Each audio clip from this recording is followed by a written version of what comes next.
é demonstrada no fim para o qual a lei foi dada. Paulo vai dizer que a lei foi dada para nos servir de aio. A lei nos foi concedida para nos servir de aio. Antes da gente avançar um pouco, é importante a gente definir o que vem a ser lei nesse contexto aqui. Em Gálatas você tem a expressão obras da lei e lei. Os estudiosos têm entendido que obras de lei refere-se às prescrições cerimoniais da lei do Antigo Testamento. Os judaizantes estavam afirmando que um gentio, para entrar numa relação correta com Deus por meio de Jesus, não bastava crer em Jesus, mas ele precisava abraçar também as obras da lei, isto é, os aspectos cerimoniais da lei do Antigo Testamento. Esse gentio precisaria abraçar a circuncisão, e você lembra do que Paulo tem a dizer sobre isso em Gálatas 5, esse gentio precisaria cumprir algumas festas e alguns rituais judeus, e Paulo, ele lembra que essa obra da lei caducou em Jesus Cristo. Ela alcançou cumprimento em Jesus Cristo, a gente vai voltar a esse ponto daqui a pouco. Mas a lei aqui não se refere a esses aspectos cerimoniais da lei. A lei aqui se refere ao decálogo, à lei moral de Deus, as exigências que Deus faz a nós. Uma acusação que provavelmente os judaizantes estavam fazendo contra Paulo, inclusive para minar o apostolado dele, minar o ministério dele, é que ele queria despachar ou jogar fora todo o Antigo Testamento. A ideia é, olha, Paulo, ele é um bom homem, ele está pregando Jesus, ele está pregando a graça, mas ele quer uma ruptura com o Antigo Testamento. O que Paulo está começando a dizer aqui, e esse verso é importante porque é um resumo de tudo que vem antes, Gálatas 3, Gálatas 2, Gálatas capítulo 1, é que a lei é importante, mas não como os judaizantes pensavam, não como os judaizantes criam. Essa lei moral, ela tem um valor permanente.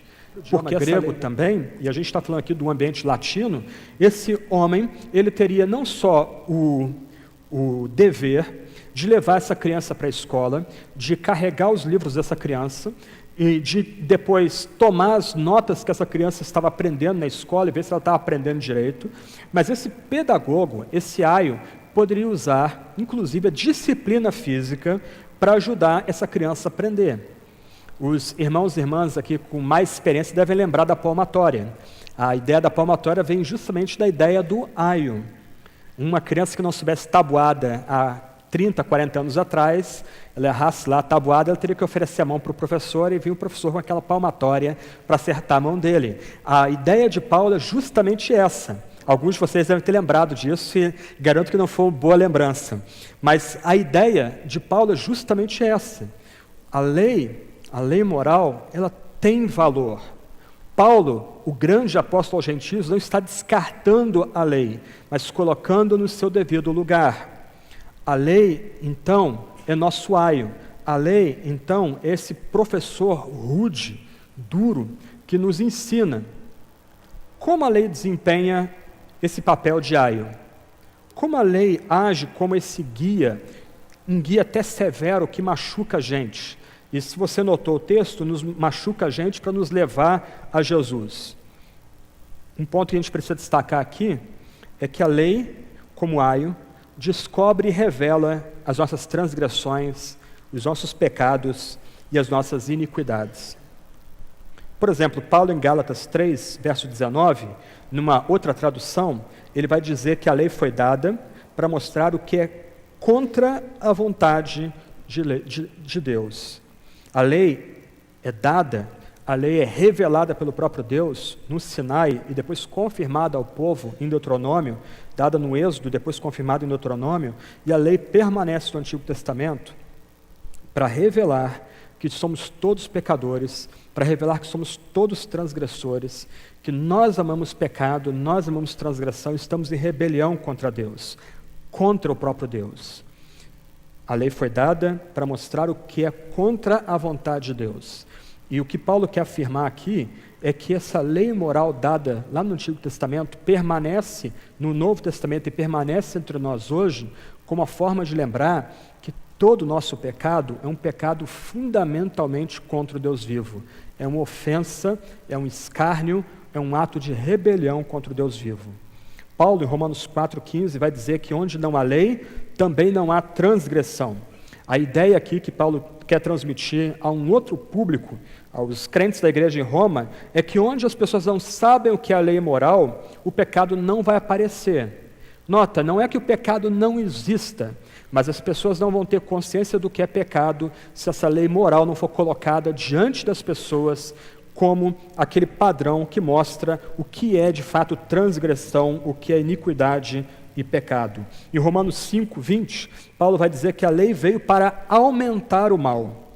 Em Romanos 7:7, Paulo vai dizer o seguinte: a lei me fez saber o que é pecado, porque eu não saberia o que é a cobiça se a lei não tivesse dito, não cobice. Em outras palavras, para o apóstolo Paulo, a lei coloca o pecado na perspectiva correta, tornando excessivamente pecaminoso, uma transgressão, um ato de rebelião que nós cometemos contra o próprio Deus, o Deus vivo. Em Romanos 7:13, Paulo vai dizer que, a fim de que pelo mandamento o pecado se manifestasse excessivamente maligno. Uma outra tradução vai sugerir mais terrível ainda, o pecado colocando diante de nós quão maligno é o pecado, quão terrível é o pecado, quão repugnante é o pecado. Em outras palavras, a lei revela quão horroroso é o pecado. A lei revela que o pecado nos desfigura. Por mais que o incrédulo queira aparentar beleza, algum tipo de bondade, algum tipo de prudência, de bom senso, por outro lado, o pecado no seu coração o desfigura, torna uma caricatura do que ele poderia ser se ele estivesse conectado com Cristo. Então, o pecado é retratado pelo mandamento como algo terrível, algo excessivamente maligno, como diz a tradução da Almeida Revista Atualizada. Em outras palavras, a lei é como que um espelho duplo. De um lado, a lei reflete o caráter do Deus que nós amamos e adoramos. O Deus que nós adoramos e amamos é um Deus completamente santo, um Deus sem mácula alguma, um Deus completamente puro, reto, íntegro. Do outro lado do espelho, quando esse espelho se vira para nós, o que vemos quando estamos sem Cristo, em rebelião contra Deus, é todo o ambiente de morte e depravação e malignidade que resta em nós. Aqui a gente lembra a resposta do povo no Sinai: não fale Deus conosco, para que nós não morramos. Quando atingidos pela lei, quando confrontados pela lei moral, quando a lei moral é colocada diante de nós, essa tem que ser a nossa resposta para Deus: que Deus não fale conosco, porque senão nós vamos morrer. O que nós começamos a perceber aqui, a lei se tornando nosso aio, é que a lei ela revela e mostra, torna clara a nossa transgressão, o nosso pecado, a nossa rebelião contra o próprio Deus. A lei lembra que sem Deus nós estamos em pecado e transgressão. Nós constantemente estamos quebrando os mandamentos que Deus mesmo estabeleceu. Calvino, comentando essa passagem, diz o seguinte: a lei, ao exibir a justiça de Deus, os convenceu de sua própria injustiça, pois os mandamentos de Deus, como através de um espelho, puderam ver quão longe estavam da verdadeira justiça. E assim foram lembrados de que a justiça tem de ser buscada em outro lugar. As ameaças da lei os compeliam e os pressionavam a buscar refúgio da ira e da maldição divinas. Aliás, elas não lhe deram descanso, enquanto não se obrigaram a buscar a graça de Deus. O ponto-chave aqui é que quando somos confrontados pela lei, quando a lei é colocada diante de nós, quando a gente começa a ler o Decálogo, e depois a gente começa a ler a expansão do Decálogo no Êxodo, no Deuteronômio, a gente tem que perguntar: quem consegue cumprir isso? O que a lei começa a mostrar, ou começa a gravar em nossa mente e coração, é que nós não temos justiça própria, nós não temos o que apresentar diante de Deus, antes mesmo os melhores atos que nós fazemos estão poluídos, maculados pelo pecado. Então, como a lei desempenha esse papel de aio? Por um lado, ela descobre e revela nossas transgressões. Do outro lado, a lei revela nosso estado sem Cristo. Como é que a Bíblia descreve o homem sem Cristo, a mulher sem Cristo? Como é que a Bíblia retrata um homem ou uma mulher que não abraçou Cristo pela fé? colocando a lei diante desse homem, diante dessa mulher, o que a gente descobre é um quadro aterrorador. Paulo vai dizer, em Romanos 5, que se nós somos